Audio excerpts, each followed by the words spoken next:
एक दिन मोटू और पतलू अपने गांव फुरफुरी नगर में बैठे समोसे खा रहे थे कि अचानक आसमान में से एक चमकदार रोशनी नजर आई। वो दोनों हैरान हो गए और फौरन रोशनी की तरफ दौड़े।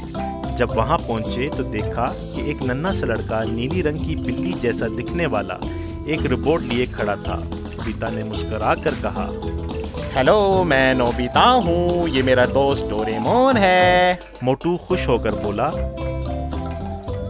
खाली पेट मेरे दिमाग की बत्ती नहीं चलती। तुम लोग कहाँ से आए हो? नोबिता ने कहा कि वो जापान से हैं और डोरेमोन के पास जादुई गैजेट्स होते हैं जो किसी भी मसले का हल निकाल सकते हैं। पतलू हैरान होकर बोला, अगर वाकई ऐसा है तो हमारे गांव में कुछ मसाइल हैं, क्या तुम हमारी मदद कर सकते हो? डोरेमोन ने फौरन अपनी जेब से जादुई गैजेट निकाला और कहा, नोबिता, मैं तुमसे कुछ कहना चाहता हूँ। ये गैजेट हमारे गांव के काम आएगा। सब खुश हो गए और डोरेमोन ने अपनी मशीन से गांव में बारिश कराई, सड़कें साफ की और गांव वालों के लिए मजेदार खाने भी बनाए। इस तरह मोटू पतलू और डोरेमोन की दोस्ती मजबूत हो गई और वो हर दिन एक नई मुहिम पर निकल पड़ते।